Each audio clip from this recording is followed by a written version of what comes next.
truth, the whole truth, and nothing but the truth. You are Terence Healey? Yes, sir. And where do you live? 46 Parkview Close, North Saint, Fulchester, sir. And are you the plaintiff in this case? Yes, sir. Were you arrested by the police on the 15th of August, 1974? Yes, sir.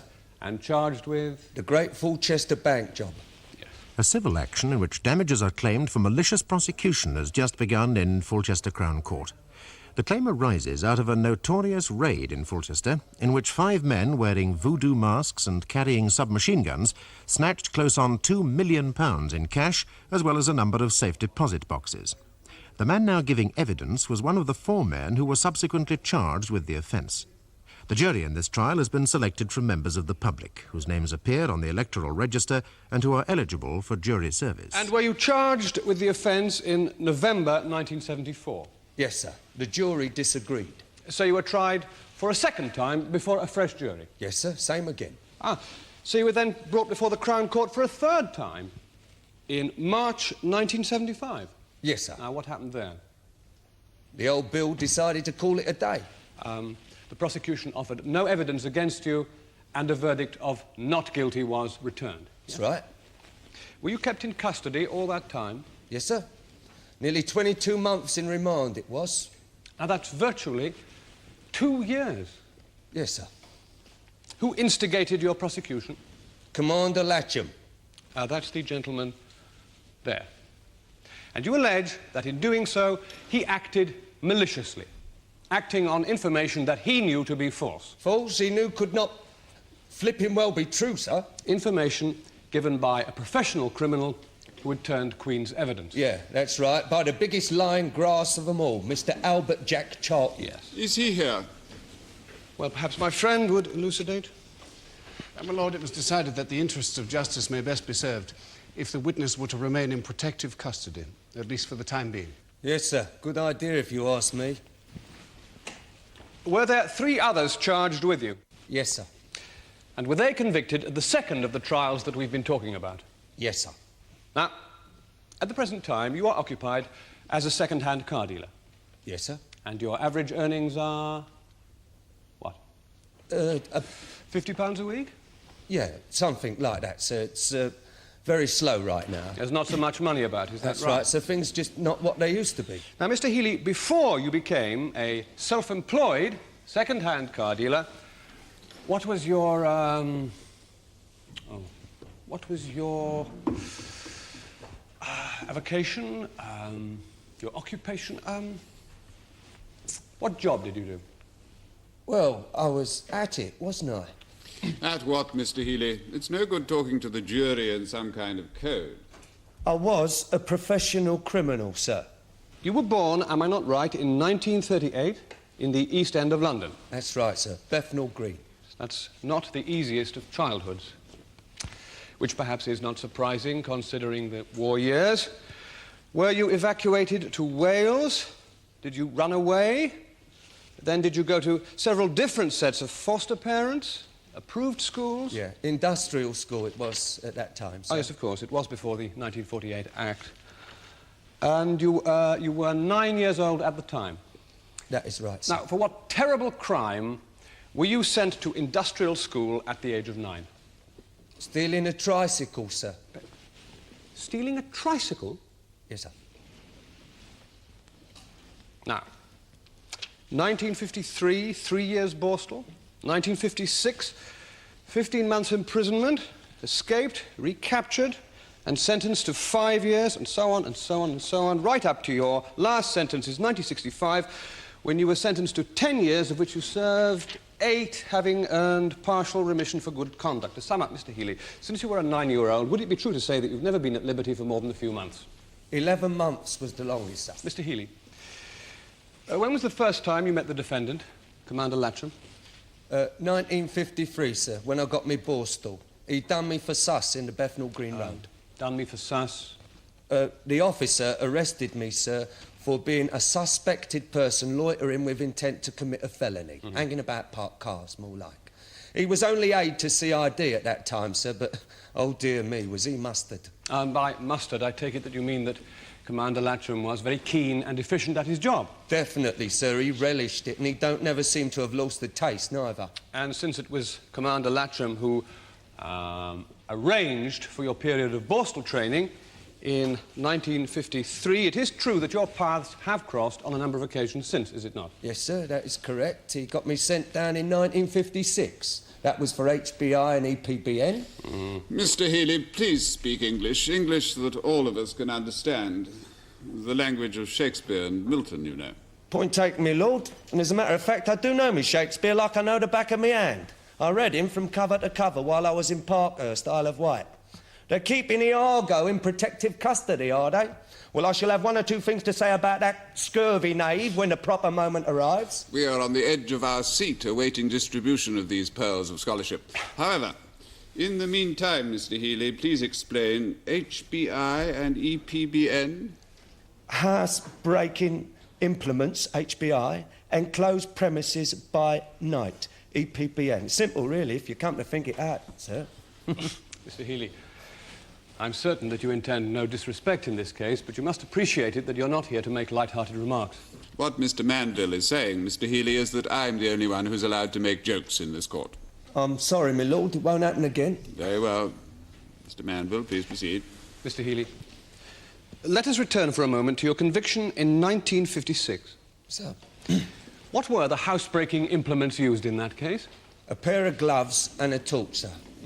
It was pitch dark at the time and it was freezing cold at the time, but Mr. Latcham didn't think I ought to have such things as a pair of gloves or a torch, sir. Yes, and what were the enclosed premises upon which you were found by night? Scrap metal yard, sir, with a big corrugated iron fence round it. And were you charged with stealing anything or attempting to steal anything? No, sir. And did you intend to steal anything? No, sir, it was a junkyard. I was only poking around, sir. So, you were in possession of a pair of gloves and a torch? Yes, sir. What sentence did you receive? 15 months. And Commander Latcham, at that time, Detective Sergeant Latcham, was the officer in charge of the case? Yes, sir. I'm more than happy with the result. He was too. You have agreed that in 1965, you received a sentence of 10 years imprisonment? Yes, sir. I was accessory to the Metropolitan Bank robbery at Bow, in charge of the bottles. I'm in charge of the oxygen supply to the thermic lance equipment. Yeah, something like that, sir. Yeah. Now, the officer in charge of that investigation was the same Commander Latcham, at that time, Detective Chief Inspector Latcham. Yes, sir, and I ain't got no complaints on that score, sir. We was banked to rights. You were caught red-handed? What we used to call a fair cop? Exactly, sir, my lord. And on that occasion, you made no attempt to resist arrest. You cooperated fully with the arresting officers, including Detective Chief Inspector Latcham, and you pleaded guilty at your trial at the Central Criminal Court. Yes, sir. I was a good boy that time, weren't I? Exactly. And your light sentence of 10 Light, years? you say? Can you think what it's like to get 10 years, sir? Comparatively light sentence of 10 years may be attributed in part to the fact of your cooperative behaviour and in part to the fact that in this case, most of the money stolen from the bank was recovered. Yeah. Most of it was. And we never had a chance to get our hands on it, did we? Yeah, most of it. All except for a little matter of 40 grand, which disappeared somewhere between the bank vaults and the police cars. But then what's £40,000 between friends? Now, you think he's a nice man, a gentleman, that Latcham, but I'm going to tell you something different. He's not content to knock you off, you know. He has to make it earn as well. Mr. Healey, everyone in this court must be now fully aware of the fact that you are a man with a sense of grievance. Possibly a deep sense of grievance. Nevertheless, it is important that you bear in mind exactly why you, indeed why we, are here. It is to try an action for malicious prosecution relating to a case which took place in 1974, not to make allegations which are quite unconnected with this action. I'm sorry, sir, but I know everybody thinks that I'm black and he's white, but I'm telling you that between him and me, there's a very large area of grey, and they're the ones that have got to choose between us. Mr. Healey. Now, you have told my lord and the jury that you were sentenced to 10 years for your part in the Metropolitan Bank robbery at Bow. Yes, sir. So with partial remission of sentence, you served something over 8 years. Yes, sir. And you were released from that sentence just over 3 years ago. 30 months, sir, almost to the day, Now, yeah. Those 8 years on the Isle of Wight had given you plenty of time to think. Definitely, sir.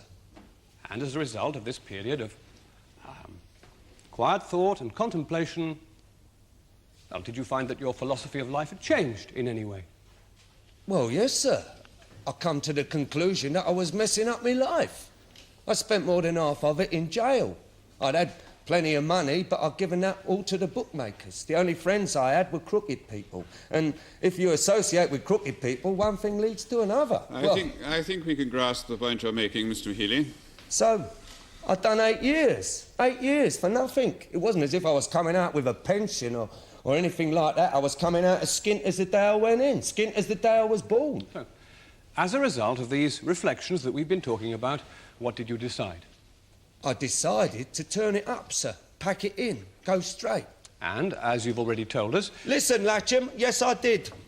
I met myself a nice, clean, straight girl, and I married her, sir. We got a baby now, and she means the world to me. I see. And as you've told us, you have been employed as a second-hand car salesman earning a modest but regular income. Yeah, I was, till that Latcham came back into my life. Mr. Healey, we are now coming to the most important part of your narrative. And it is important that, although you may feel strongly about certain events, you must keep a tight rein on your feelings and describe them to my lord and the jury in a calm and collected manner. Do I make myself clear? Yeah, you do, sir. So, Mr. Healey, will you tell us the circumstances leading up to the charge that you'd been involved in the Great Fulchester Bank job? Well, it was like this, you know. After I got married to my wife, we decided that if the future was going to be any different to the past, if you know what I mean, we had to get out of the back streets, out of Bethnal Green, get out of London even, you know, start somewhere quite different. Her people had retired to this part of the country, so we wrote to them and they said we could move in with them. It was her father that put up the money for my car business, just not far from here, so just down the motorway. And exactly when was that, Mr. Healey? It was May, 2 years ago, sir. May 1974, and the Great Fulchester Bank job took place in July. It did, sir, but that weren't nothing to do with me. As you have always contended. On my baby's life, sir, may she never draw another breath. Mr. Healey, the only oaths allowed in this court are those properly administered by the usher. Now, at the time that you were living with your wife and your parents-in-law, what company did you keep? Well, I didn't keep no company at all, sir. My wife was queer, see, 5 months gone, so I mostly stopped indoors with her. And at that period of time, that's to say between May and July of 1974, did you ever meet or contact a man named Charles James Franks? No, sir. Never met the man till we was all nicked. Did you ever meet or contact a man named Joseph Ignatius Corrigan? No, sir. I knew him when I'd done me 5, but I've never seen him since. Did you ever meet or contact a man called Magnus Kennedy? Mr. Manville, do I take it that the names you are putting to your client are the names of the men convicted of the so-called Great Fulchester Bank job? Yes, my lord. Very well, Mr. Healey. Did you meet or contact the man Magnus Kennedy? I know the man, sir. He done his 10 with me in Parkhurst for the Metropolitan Bank job. But I didn't never see him till Latcham runs us in and we all met up again in the Fulchester Nick. Just like a college Geordie. College Goldie? What's that, sir? Oh, dear me. It's a happy old boys reunion, wouldn't you say, Mr. Elliot? Mr. Healey, between May and July of 1974, did you ever meet or contact a man named Albert Charlton? No, I did not. But I would like to say that if I met or contacted him here today, it would be to shake that lion squealer by the windpipe. Mr. Healey, where were you at 11 o'clock on the morning of July 12th, 1974? Well, it was pouring with rain, sir. So I decided not to go to work because you don't ever do any good in the car business if it's pouring down with rain. So I decided to drive the wife into Fulchester. Why? To choose a pram for our baby. And did you drive your wife into Fulchester to choose a pram for the baby? I did not, sir. When we got to that bit on the motorway where you turn off, it was stuck solid. I mean, you've never seen anything like it. Even then, it took us 4 hours to get home crawling along the verge. And when did you first hear about the Great Fulchester Bank job? That dinner time, sir, on the car radio. Did you have anything to do with the planning or the execution of that robbery? No, sir, on my baby's life. Mr. Healey, I'm sorry, sir. So, when did you first become involved in the case? August the 15th. I was minding my own business, fast asleep, in bed, when all of a sudden there was a thump, and bang, crash, wallop, it was off. Sorry? I mean to say there was Commander Latcham and other officers all ready to capture me. What did you say? I said, leave off, Gov, I ain't done nothing. Did he reply? Yes, sir. He said, I'm arresting you for the Fulchester bank job. I said, no, you're not, I wasn't there. Did he say anything else? Yeah. He said, I know that, but we need you to make up the numbers. Did you say, who put the whisper on me, I'll kill the bastard? Of course not, sir. Are you certain? Absolutely. So he said that he knew you hadn't taken any part in the robbery, but that he needed you to make up the numbers. Yes, sir. He said I'd been putting away stolen cars, and it was time I did another stretch, because I must have been up to something. Did he charge you with stealing cars or attempting to steal cars? No, sir, I hadn't done nothing like that. He had no evidence, no, sir. But he charged you with the robbery? Yeah. Yeah, I said, you got no evidence. And he replied? Yes, I have, he said. I've done a deal with Albert Charlton. He was there, and he's going to do the royalties on you. Now, he said, I've done a deal with Albert Charlton. He was there, and he's going to do the royalties on you. That's right. And did Charlton subsequently turn Queen's evidence and give damaging evidence against you in court? Twice. But the jury was not convinced of his evidence. No, sir, they were not. What happened to his co-accused, Messrs. Franks, Corrigan and Kennedy, was it? They were all found guilty on the occasion of the second trial, my lord. The jury was out for 10 hours and returned a majority verdict. Hardly what one would call an open and shut case, then. No, sir. I'm the lucky one. My mates are doing 30 years apiece. 30 years on the evidence of that bugger Charlton set up by a rotten, stinking, crooked copper. Mr. Healey, try and express yourself less colourfully.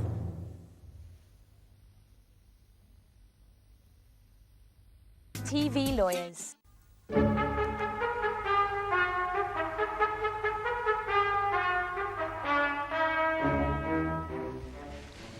Mr. Healey, will you please turn and face the jury? I don't mind, sir. I'll repeat your last answer so that each and every juror can appreciate the full significance. I'm very sorry, sir. I don't remember exactly what I said. Well, allow me to refresh your memory. I've made a note of everything you said. Well, that's your job, isn't it, sir? You're so right. It is my job. Now, let me read my note. No, sir, I'm the lucky one. My mates are doing 30 years apiece. Since when are these people your mates? I'm sorry, sir. I don't quite follow the question. The plaintiff is not alone in that, Mr. Elliot. Well, it seems perfectly clear to me, my lord. These convicted criminals whom Mr. Healey has sworn he hardly knew or did not know at all, since when are these people his mates? I'm not very educated, you see, sir. Could he put it in a way that I could understand his drift, please? All right, Mr. Healey. Let me put it this way. You've told my lord and the jury that you do not know the man called Charles James Franks. Definitely, sir. The man named Joseph Ignatius Corrigan, as you put it, I knew when I done my 5, but I never seen him since. Correct, sir. Magnus Kennedy, you have not seen since, and I use your own elegant phraseology, since he done his 10 with me in Parkhurst for the Metropolitan Bank job. Or I take it he was your mate then, was he not? I mean, you were both convicted of the same crime. Well, we wasn't particular mates, sir. I mean, we weren't drinking buddies or nothing like that. It was more a business relationship. A business relationship that worked very well, did it not?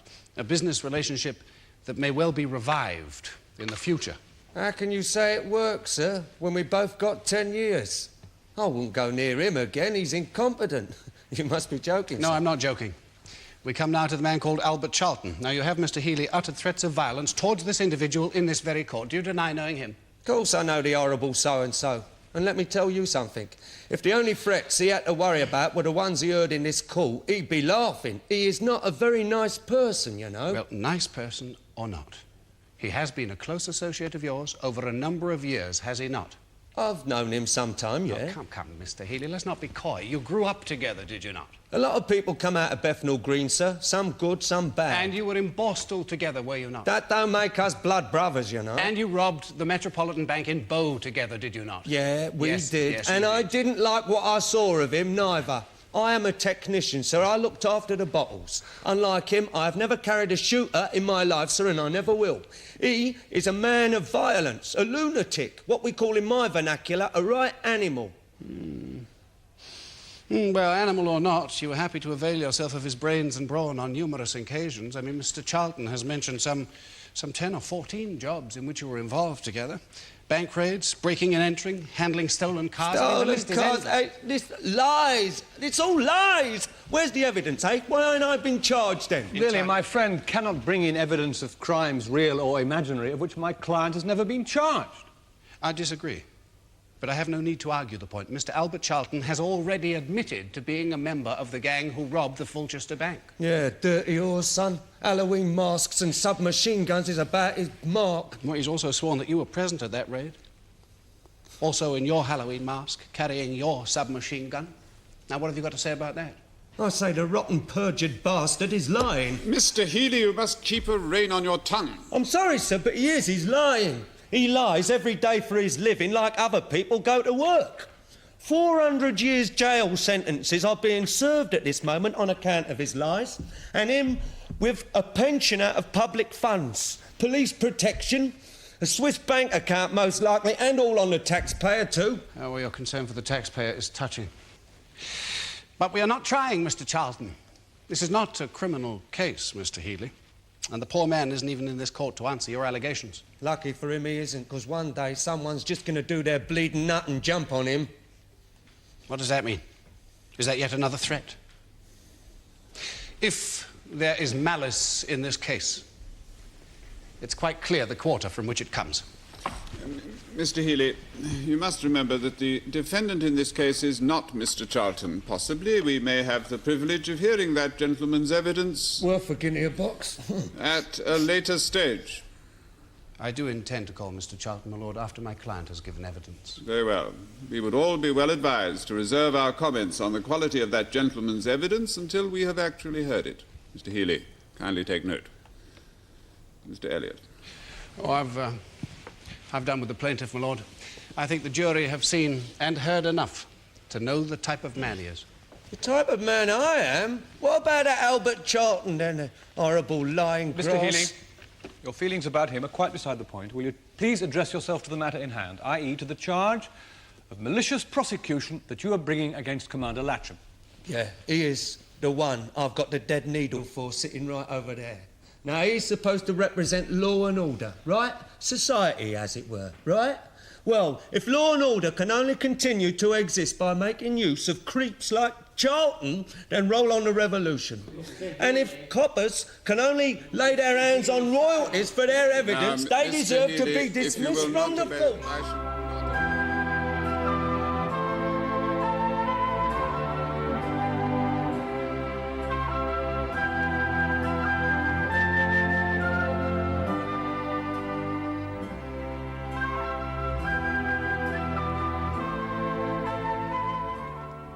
The cases in Fulchester are fictitious.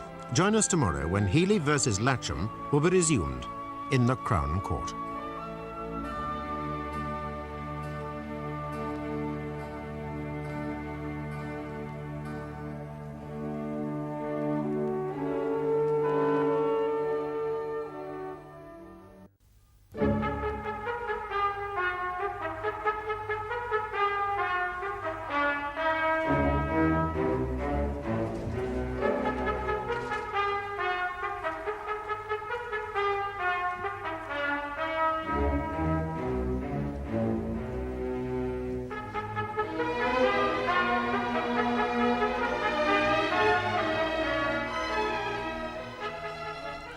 Yesterday, we heard how, after the great Fulchester bank job, one of the robbers turned Queen's evidence against his accomplices, with the result that 3 of them were convicted, and each was sentenced to 30 years imprisonment.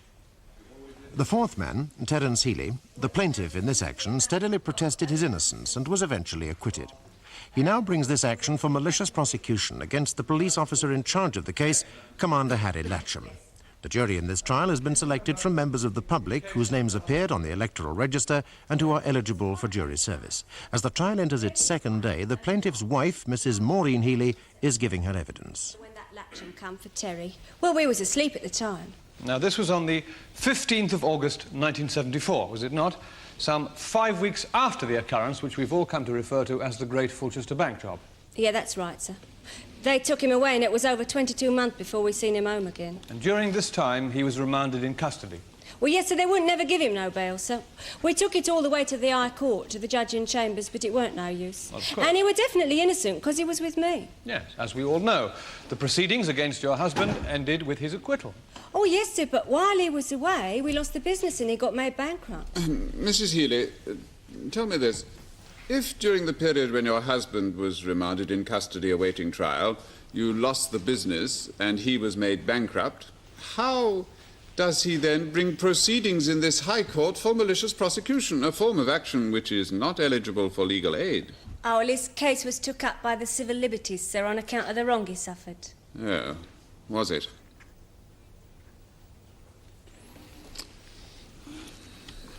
Mrs. Healey, during the period of 5 weeks which elapsed between the Great Fulchester Bank job, which, as we all know, took place on the 12th of July, and his arrest on the 15th of August, did you notice any change in your husband? Any change, sir? How do you mean, sir? Well, did he go to work at the usual time? Yes, sir. Did he come home as usual? Yes, sir. Did he seem to have any particular worries or anxieties? No, sir. Did he receive any odd telephone calls? Oh, well, we haven't got a telephone, sir. I mean, not in the house, that is. He used to have one on his site in the up, but well, that's been cut off now. Did he receive any strange visitors? Well, no, sir, no. He was perfectly normal in every way, really. I mean, that was why I was so upset when that Commander Latcham come and kicked the door down. Just a minute. He kicked the door down? Oh, yes, sir, he kicked the door down. Kicked? Yes, sir, he kicked the door down and took him away. Thank you, Mrs. Healey. You just wait there, please. Mrs. Healey, how old are you? 30 next birthday, sir. And how long did you say you've been married? Just on 2 years, sir. Now, obviously, you're a bright and an intelligent young woman. Thank you, sir. Tell me, Mrs. Healey, when you married your husband, you were aware that he was a man with a long criminal record, correct? Oh, yeah, of course I've known him, sir. I've known him 10 years, hadn't I? 10 years. The greater part of which, on his own admission, he spent in jail. And yet, you still married him. Well, yes, sir. Well, I've been weighing him up and I knew there was good in him. We used to have a shop then in Bethnal Green, an off-licence, and Terry was one of the lads in the district. Well, he used to come in and out of the shop and I used to talk to him, you know. That would have been in between jail sentences. Yes, that's right. Yeah. In between jail sentences. Uh-huh. I thought then that one day I could get him off the district and straighten him out. And what? Straighten him out. Oh, did you? Ah. Did you really believe that the leopard would change his spots? Well, I don't know nothing about that, sir, but I knew Terry could change. You must be among the world's optimists, Mrs. Healey. What's so wrong with that, sir? Nothing, nothing. So you married him and you moved up here to Fulchester in order to get him to, what should we call it, a better environment. Well, yes, sir. I knew we might have difficulties on account of his past life, but I reckon we could make out. Yet almost the first thing that happens when you come up here to Fulchester is that a number of men, at least 2 of them, well known to your husband, rob a Fulchester bank. Well, no, how can you say it was the first thing, as though he come straight off the motorway and done the job? No, look, before all this happened, we got married, we found somewhere to live, we started a business, we started a baby, before all this happened. Well, one does assume that it takes a considerable amount of time to set these things up. Oh, well, I wouldn't know anything about that. Mrs. Healey, you knew your husband was a man with a long criminal record. Well, yeah, we've already been into all that. I mean, do we have to go into it all again? Afraid so. So you knew and the police knew? Yeah, of course they knew. So obviously, when a bank gets robbed here in Fulchester, the first thing the police will do is check out everyone living in the area with a record for similar offences. Yeah, I suppose so. Well, of course they must, Mrs. Healey, just as they would in any type of crime. I'm sorry. Oh, suppose that a number of assaults on children had taken place. say your child. Now, the first thing the police would do would be to check and find out if anyone living in the area had a record for similar assaults, whether anyone had been recently released from a mental hospital, that sort of thing. I'm right, am I not? Well, you're right. Yes, you are. Yes. And there would be nothing malicious in the police conducting such an investigation, now would there? No, but this was different. That Latcham really had it in for Terry, and everybody knew. Mrs. Healey, that is a matter for this jury to decide. That's why we're here. Now, did you attend your husband's trials on charges relating to the Fulchester Bank robbery here in this very building? Well, yes, sir. Apart from a week off to have the baby, I was here every day for close on 2.5 months. So you were then fully conversant with the evidence of Mr. Albert Charlton. You heard him give evidence and say on oath that your husband was, well, how did he put it? Fairly and squarely at the centre of the great Fulchester Bank robbery. Now, did Charlton not say that your husband helped to set it up? That he was there with the others, wearing a Halloween mask, carrying a submachine gun, and later he shared in the proceeds? Your husband. Now, what have you got to say about that? Well, Charlton weren't believed, were he? I said, how did Terry get off? Well, it was, if I may put it this way, not an acquittal by the jury, but rather an acquittal on a technical point of... No. My friend should know better than that. An acquittal is an acquittal. And a man is presumed innocent until proved guilty, and so convicted. Mr. Manville is quite right, you know. Your question was misconceived. There does not exist a verdict of not proven or even half guilty in our system. I beg your lordship's pardon. I will phrase my observation more precisely. Mrs. Healey, your husband was acquitted on the occasion of his third trial on the direction of the judge, the prosecution having offered no evidence against him, correct? Yeah, that's right. By that time, they'd got it into their heads they couldn't never make it stick. But your husband's co-defendants, Franks, Corrigan and Kennedy, were all convicted, and convicted on the evidence given by the man Charlton. Worse luck for them. Yeah, well, why should the jury have believed Charlton's evidence with regard to the three and reject it with regard to your husband? Well, I can think of a very good reason, sir. I mean, maybe he was telling the truth about the other He was three. telling the truth? Well, I said maybe. I mean, I don't know. I mean, he was there Mrs. and I Healey, wasn't. but why, Mrs. Healey? I mean, why should he tell the truth about the three and lie about the fourth? I mean, we can't divide his evidence up into sections, can we? Why not? Really, Mr. Elliot, if you cannot forego these realms of speculation, I shall endeavour to bring us back to terra firma. Mrs. Healey, Albert Charlton originates from Bethnal Green, like you and your husband. Did you know him when you lived there? Well, we did know him, sir, but we wasn't particular friends or anything like that. Can you think of any good reason why Albert Charlton should want to implicate in this grave crime a totally innocent man? Oh, yes, my lord, the best reason in the world. Commander Latcham told him to. Mrs. Healey, that is a very serious allegation. Have you any evidence to support it? Well, I'm not stupid, am I? I mean, I can put two and two together. I mean, somebody must have put him up to telling all them lies, and it weren't the man in the moon. Mr. Elliot. Thank you, my lord. Mrs. Healey, would you lie to protect your husband?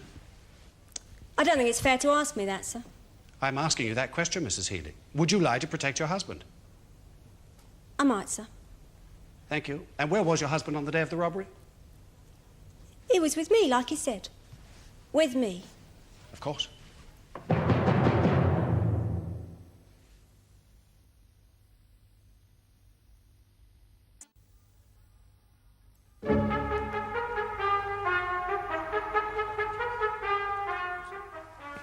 Commander Harry Latcham, my lord, New Scotland Yard. Commander, in July 1974, were you in effective charge of the CID Department of the Fulchester City Police, then having the rank of Chief Superintendent? I was, sir.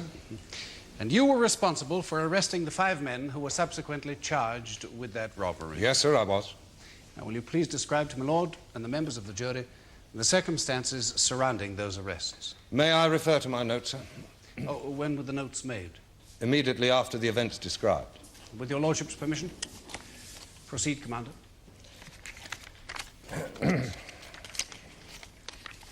Acting on information received on the 3rd of August 1974, I flew to the south of France in company with Detective Inspector Cheadle and Detective Sergeant Warlock, both of the Fulchester City Police. By arrangement, we met at Nice airport, certain members of the Sûreté, and proceeded with these officers to the town of Caen. There, on the terrace of the Carlton Hotel, I saw 4 men who were known to me as Charles James Franks, Joseph Ignatius Corrigan, Magnus Kennedy, and Albert Charlton. What were they doing? They were consuming a bottle of champagne, sir. Only one bottle, Commander? There were half a dozen empties on the table, my lord, and 2 fresh bottles waiting in an ice bucket. An idyllic scene. One wonders sometimes if one is not in the wrong profession. Please continue. Detective Inspector Cheadle and I approached the table at which the 4 men were seated as discreetly as was possible. The terrace was extremely crowded at the time. I introduced myself and was about to introduce Detective Inspector Cheadle when Charlton said, "Oh, my God, it's the filth," and attempted to leave the terrace. After a short struggle, the men were overpowered with the help of the Sûreté and placed under arrest. Later that day, in the office of the Sûreté in Caen, I told the men that I would be arresting them and charging them with robbing the bank in Fulchester and stealing £2 million in cash and a quantity of safe deposit boxes. They made no reply. The following day, I accompanied the men by air to London. The following day, Commander? Was all this accomplished within the normal extradition procedures? Oh, yes, my lord. The men volunteered to return. They volunteered? Yes, my lord, after conversations with myself and the Sûreté. Very well, proceed. We then travelled to Fulchester by car, where at 11:22 p.m. the men were charged, cautioned, and made no reply. Acting on further information received on August the 15th, in company with other officers, I proceeded to an address in the village of North Sain, near Fulchester. There I saw a man I knew to be Terence Healey. I told him that I was arresting him for his part in the robbery at Fulchester on July the 12th. I cautioned him, and he replied, "Who put the whisper on me? I'll kill the bastard." He was taken to Fulchester police station, where he was formally charged, cautioned, and made no reply. Subsequently, Healey gave notice of alibi, as is required by law, but no independent witness could be found either to substantiate or to refute his claim that at the time of the robbery he was trapped in a traffic jam outside Fulchester. That is my evidence, my lord. We come now, Commander, to today's proceedings in this case. Proceedings in which you ironically appear as the defendant. Yes, my lord. Commander Latcham, this is an important question. Have you any feelings of personal malice towards the plaintiff, Mr. Terence Healey? No, sir. Have you ever gone out of your way to do him harm? No, sir. Oh, I've done him a bit of harm from time to time in my duty as a police officer, but there was never anything personal in it. Now, Commander Latcham, why did you arrest Mr. Healey in the manner in which you have described? Because I had reason to believe that he had taken part in that robbery. Very good reason. Very good reason. Commander, at this point we have to tread very carefully so as to observe the rules of evidence. Yes, sir. Will you please answer this question either yes or no? On August the 6th, did you have a conversation with Albert Charlton? Yes, sir. Now, at whose suggestion did this conversation take place? At Albert Charlton's suggestion, sir. On August the 7th, did you have another conversation with Albert Charlton? Yes, sir. And as a result of that conversation, did he make a statement in writing which he signed? Yes, sir. Is this that statement? Thank you.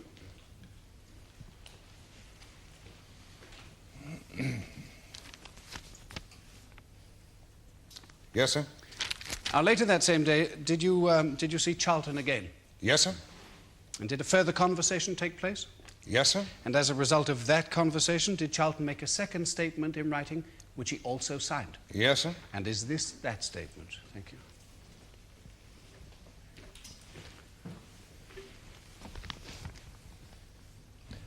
Yes, sir, it is.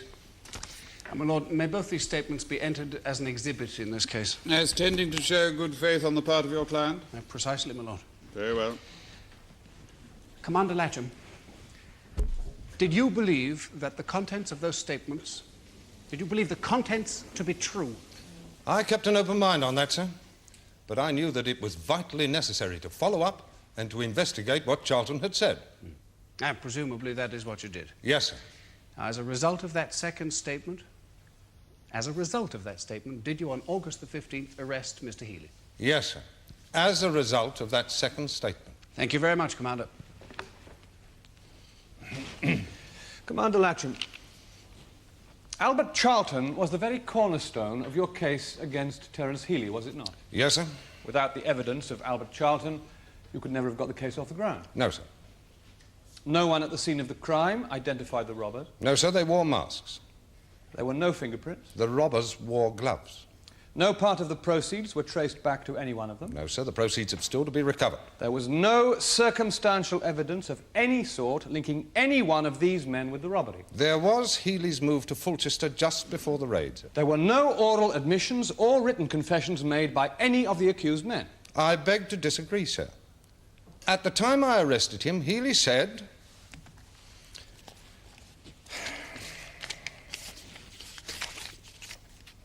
"Who put the whisper on me? I'll kill the bastard." And in your opinion, that is an oral admission? That statement implies only one thing to me, sir.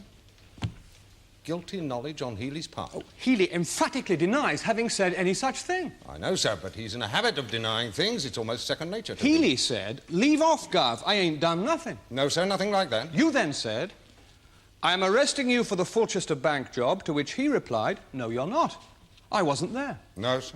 Will you please listen carefully, Commander Latcham, as this is of vital importance. I have heard it all already, sir, in court 3 times. I almost know it by heart. It doesn't make it any truer. You said, "I know that, but we need you to make up the numbers." Rubbish.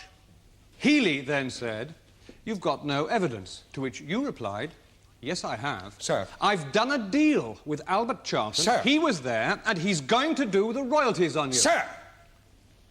That whole conversation is fabricated. There is no question of my making a mistake about it. I made a careful note of what Healey said at the time because I realized it would be of great importance. Healey said,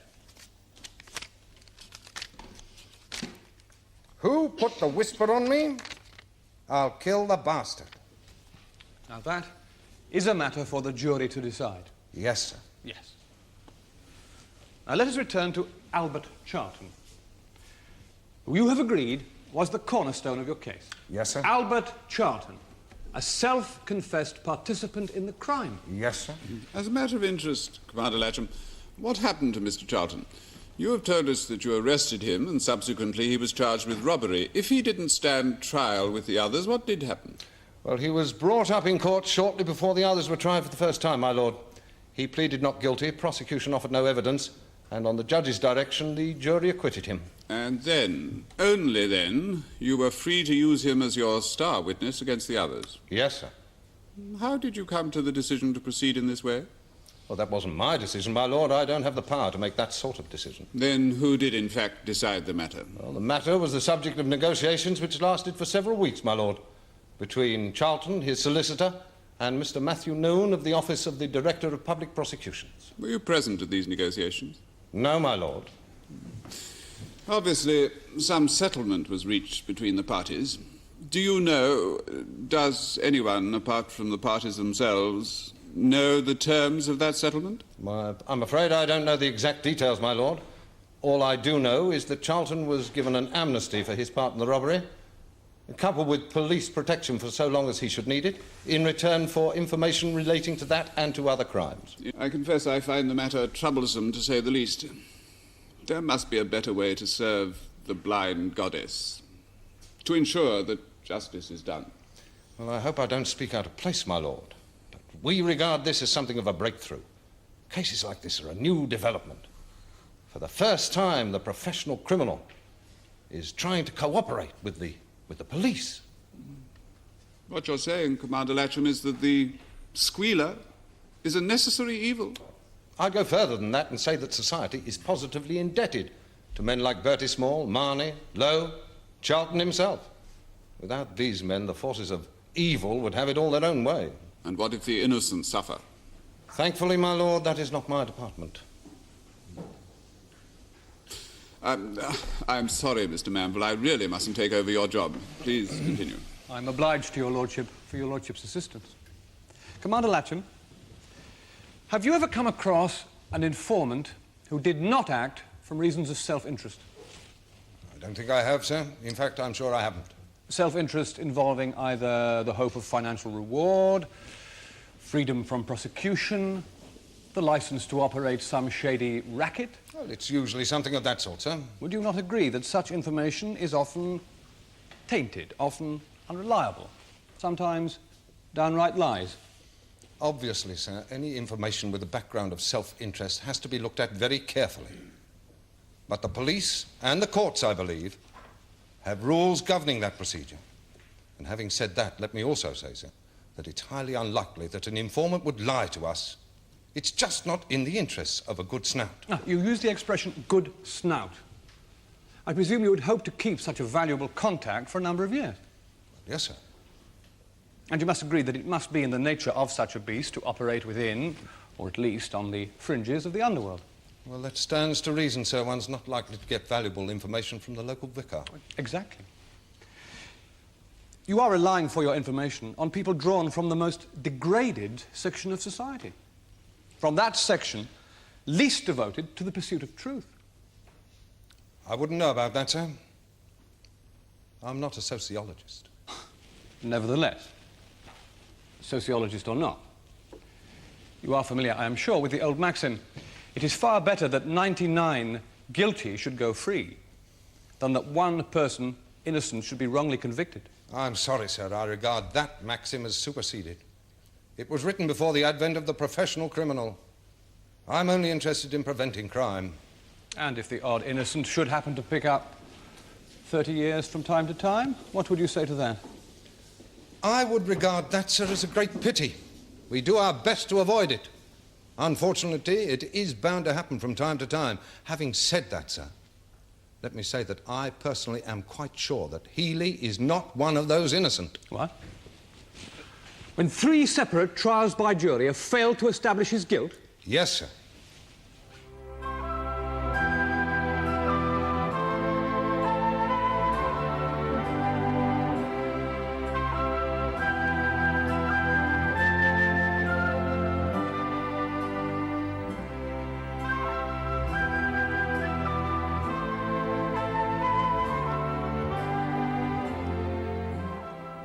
The cases in Fulchester are fictitious. Join us tomorrow when Healey versus Latcham will be concluded in the Crown Court.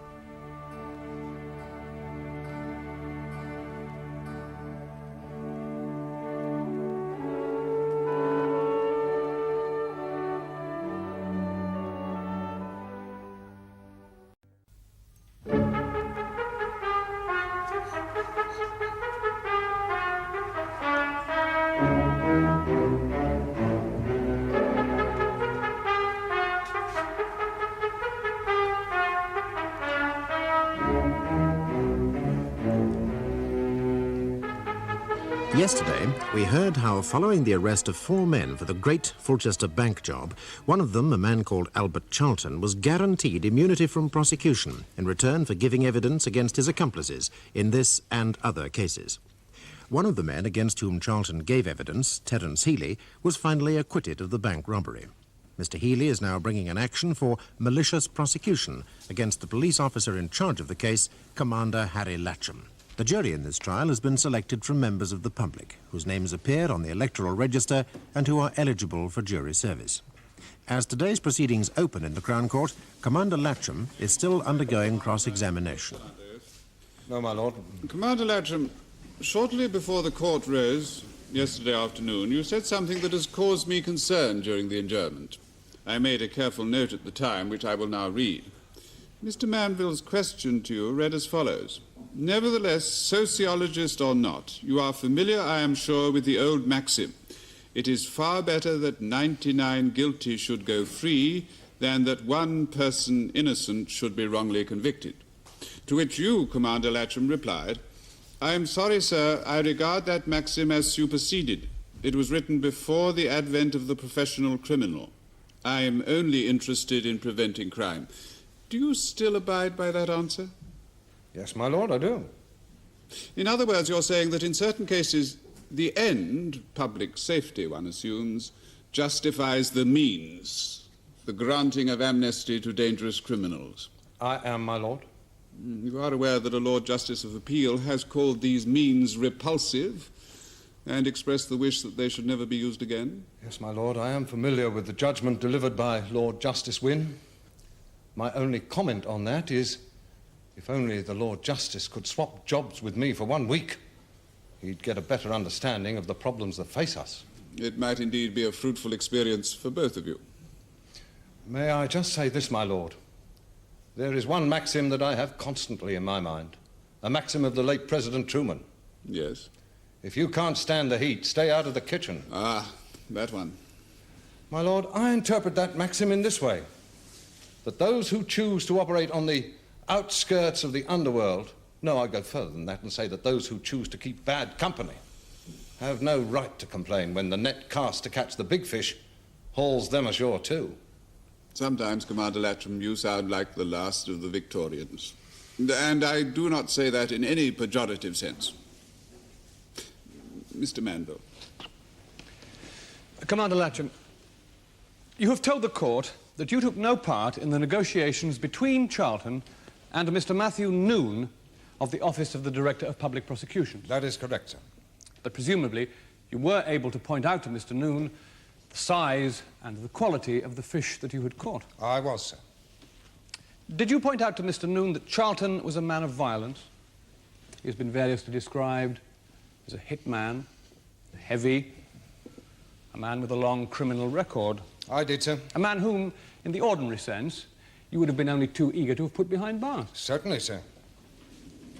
Now, did you point out to Mr. Noon that if you were to do a deal with such a man, the Director of Public Prosecutions must be certain of getting the best of the bargain? I left Mr. Noon to draw that conclusion for himself, sir. I regard it as no part of my duty to point out that which is obvious. Quite apart from that, sir, as you well know, the DPP very rarely becomes involved in negotiations of that kind, particularly since the recent criticisms made in the Court of Appeal. The DPP is bound to take the matter very seriously.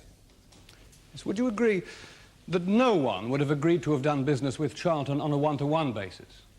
Or, if one may put it another way, on a straightforward Judas Iscariot arrangement? Well, obviously not, sir. We were interested in a number of names. Names of villains of the type that Sir Robert Mark has called target criminals. Men who are at the top of their profession. What, 20 names? 30? 40 names? Whole gang? I can't give an exact number, sir, or a precise description. We were interested in breaking up something that was less closely knit than a gang, in the old sense like the Cray brothers or the Richardsons. And what then were you seeking to destroy? An informal association, sir, of criminals of a highly professional nature who would come together from time to time for a specific purpose. For example, to execute a particular wages snatch or to rob a particular bank. Then they would go their separate ways until the next time. Now, we knew that something like this was happening regularly in the Northeast and in the Midlands, and we were determined to stamp it out. I'm obliged to say that I find this concept of going after target criminals a little difficult to accept. Yes, my lord? You first find your criminal and then find the crime he has committed, what we used to call a holding charge. Yes, my lord. But perhaps I should emphasize that Sir Robert Mark was speaking of the professional criminal, men whose names were well known to us. An example of this would have been prosecuting Al Capone for falsifying his tax returns. Exactly, my lord. That prosecution did more to clear up serious crime in Chicago in the 1930s than rounding up 100 of Capone's associates would have done. But you will admit, Commander Latcham, that the method has its own inherent dangers, the most obvious being the temptation to bend the evidence a bit. I don't think so, my lord. The target criminal is the concern of senior and experienced officers. Oh, I'm afraid, Commander Latcham, that seniority alone is no guarantee of integrity. No, my lord.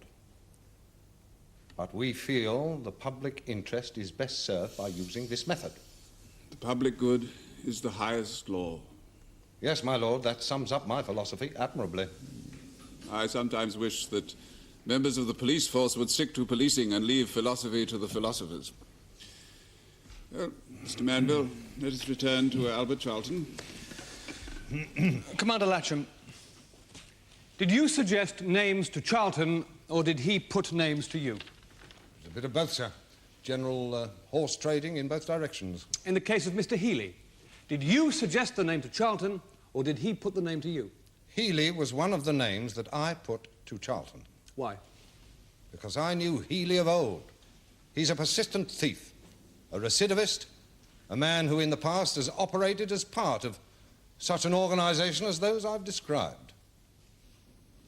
It seems to me extraordinary that in a situation where a criminal has offered you names in exchange for an amnesty from prosecution, that you suddenly reverse the process and offer him names. That was only for confirmation, sir. Confirmation of what? Of my suspicions. That Healey was on the Fulchester job. Exactly, sir. But weren't you surprised that if Healey was on that raid, Charlton hadn't given you his name in the first statement? They were old friends, sir. Borstal, Parkhurst. Well, he had many more old friends. Why did you pick on Healey? Healey is a Londoner, sir. I hope that Charlton could tell me why he'd come up to Fulchester. Did you happen to know that he'd married a local girl and come to stay with his parents-in-law? All I knew, sir, was that he'd married a girl from the Bethnal Green Road and had come to Fulchester to share in the action. And it never occurred to you to give him the benefit of the doubt? Not Healey, sir. That leopard will never change his spots. Thank you, Commander Latcham. Having listened to my learned friend on his various fishing expeditions, I feel it imperative to bring us back to the issue, and that issue is malicious prosecution. Now, Commander, on what basis did you charge Mr. Healey with bank robbery? On the basis of Albert Charlton's statement. And did you believe that statement to be true? I kept an open mind about it. I knew that was a matter for the jury to decide. Thank you very much, Commander. Unless your lordship has any further questions. I would like to call Mr. Albert Charlton, please. Albert Charlton, please.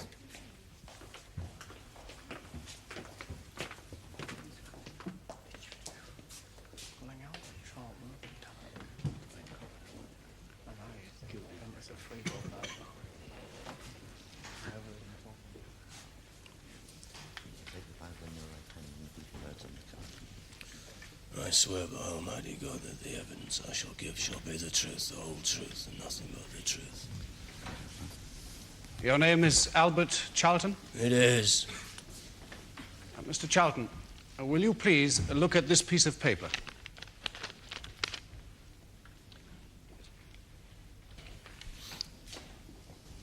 Now, is that the address where you are at present residing? It is. Now, on the 14th of May this year, did you appear at this Crown Court on an indictment relating to the robbery with violence of the Bank of Fulchester? I did. And did you plead not guilty to that indictment? I did.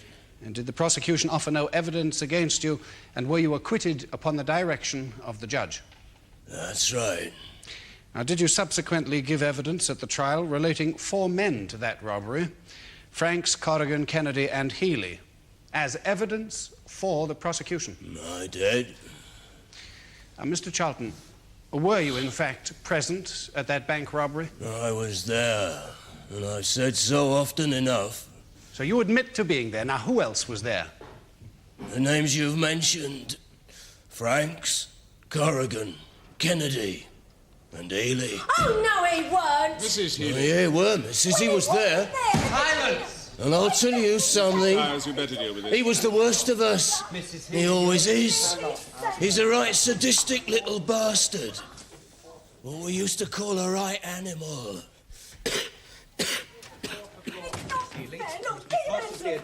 Thank you.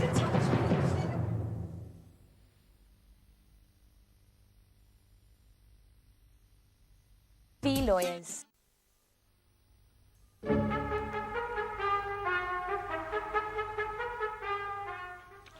Mr. Charlton, at the time of your arrest for the great Fulchester bank job, you were a wanted man.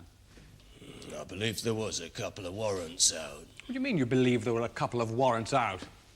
There were warrants issued at Fulchester, Liverpool, Manchester, Bow Street, London, relating to no fewer than 38 crimes of violence to which you have since confessed. I know he didn't tell me. How am I to know? Identikit pictures that appeared in every newspaper with a national circulation. Your photograph was prominently displayed in every police station in the United Kingdom, and you still say you didn't know? No. When I have freedom of choice, I don't spend time poking around different nicks looking for pictures of myself. Now, do I? Well, why is it, then, that on the 3rd of March, 1974, the day the Liverpool warrant was issued, you left your lodgings in Princes Park, leaving behind your clothes and other personal belongings, even a quantity of cash? I don't happen to like living in Liverpool. I got fed up. I'm a bachelor, and I can live where I please. Well, you'd paid the rent. You'd left behind 3 extremely expensive pigskin coats, made to your measurement. I fail to see the relevance of this. Look, do me a favour now. Pull him up. Mr. Charlton, if you think you can be familiar with me, you'll find you are mistaken. Please continue. I'm obliged, Your Lordship. At any rate, when you were arrested by Commander Latcham in the south of France, you already had plenty on your conscience. I wonder whether conscience is an appropriate word to use. Yes, my lord, the thought did cross my mind at the moment I uttered the word. Let me rephrase the question, Mr. Charlton. When you were apprehended by Commander Latcham on the terrace of the Carlton Hotel, you knew you were in plenty of trouble. Well, I reckon that anybody who gets captured by Commander Latcham is in plenty of trouble. He's known as a hard man. Ah. He is known as a hard man, is he? By whom is he known as a hard man? Well, by crooked people. I don't suppose he knows anybody else. I mean to say, it's in the nature of his job, isn't it? He's a good copper. No, you mean a very effective copper. Catches a lot of criminals. Something like that. Now, in evidence yesterday, Commander Latcham told us that the first suggestion that you might turn Queen's evidence came from you. I reckon that if I didn't, one of the others would. It happens all the time.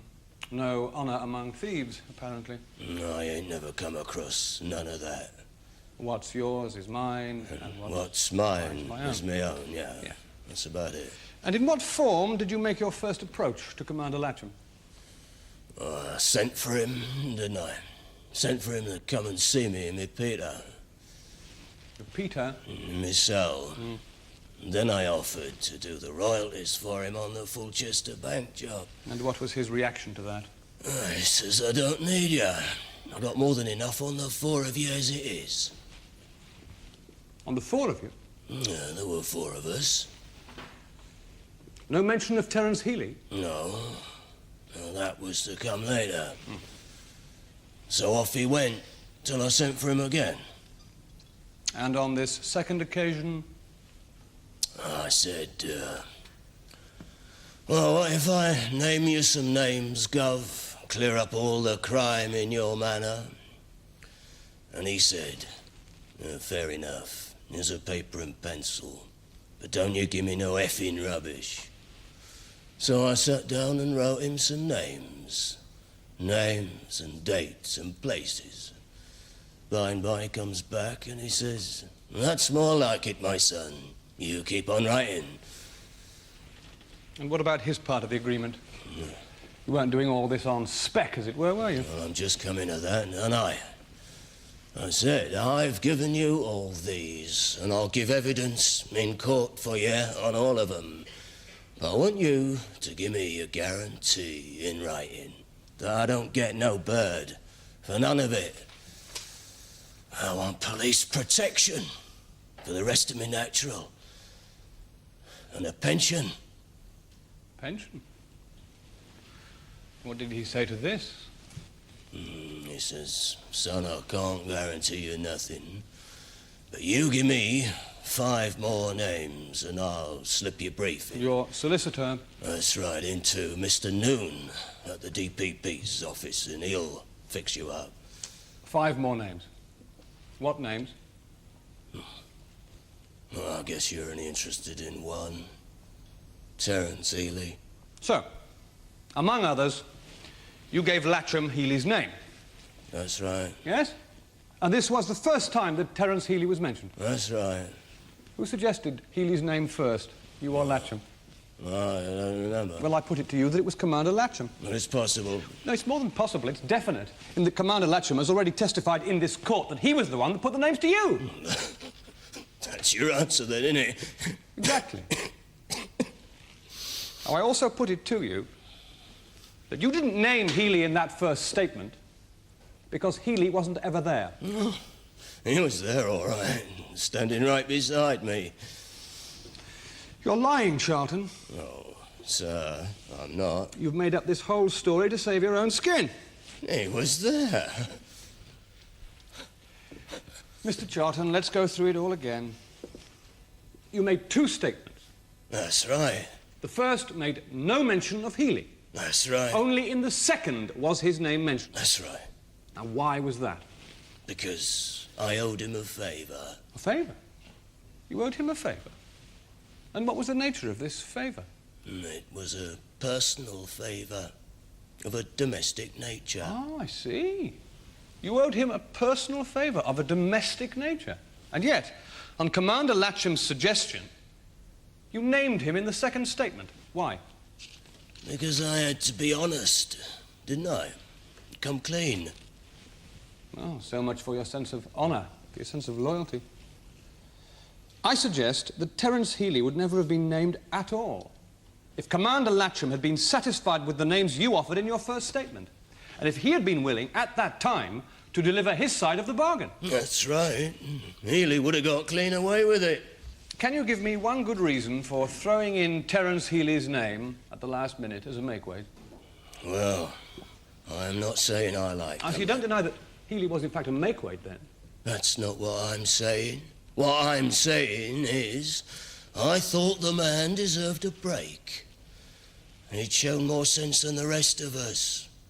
There we was knocking back our share in the south of France, having a good time, while he was back home in Fulchester, turning his money over. You'd think he'd been listening to Mrs. Thatcher. No, your political observations don't answer the question, do they, Mr. Charlton? Why was Healey thrown in at the last minute? Well, it's obvious, isn't it? No. Well, it was either him or me. You or him doing what? Use your loaf, Gov. Him or me doing 25 year. So, Terence Healey was never on the Fulchester Bank job at all, was he, Mr. Charlton? Yeah, he was. I was standing right next to him, weren't I? I mean, why should I tell a lie? Well, I can think of three excellent reasons. The amnesty, police protection, and your pension. Look, I've sworn I'm telling the truth and I'm sticking by what I've said. I don't know why you go on about it. Healey's choked because he didn't think of it first. Right, Terry? Yeah. Well, that's me evidence. Okay?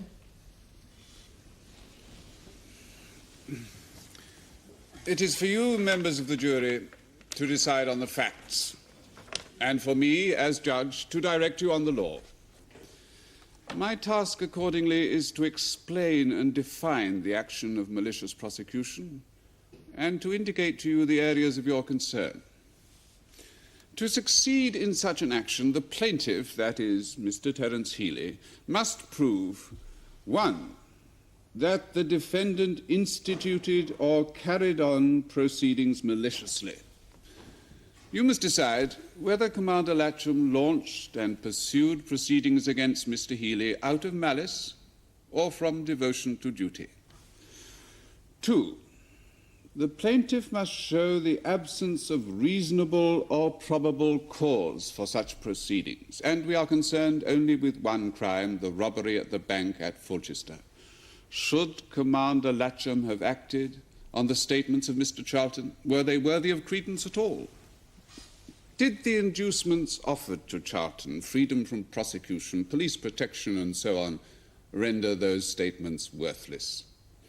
Did Commander Latcham act in good faith? That is the nub of the matter. Or did he act from cynicism and a desire to clear the books? Members of the jury, it is a matter for you. 3, the final requirement is that the plaintiff has suffered damage. This can hardly be in dispute. Mr. Healey spent 22 months in jail, before he was finally acquitted, and during that time his business went to rack and ruin and he was made bankrupt. If you decide that Mr. Healey has satisfied you on heads 1 and 2, then you will go on to this third head and decide what sum in damages can compensate him for those 22 months in prison and the ensuing loss. Members of the jury, please retire, select a foreman, and consider your verdict.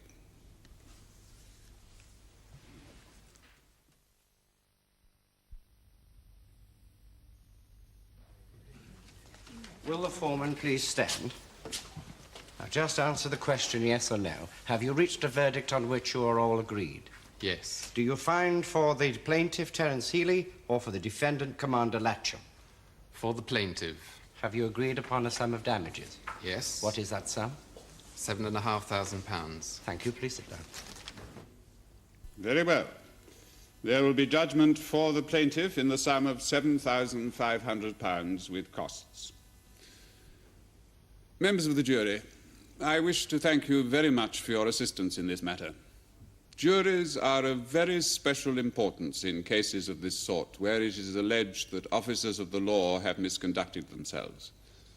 It is highly desirable that these cases are reserved for juries and not decided by judges as a matter of principle, in order to protect civil liberties from oppression by any manifestation of the authority of the state. Thank you very much. All stand.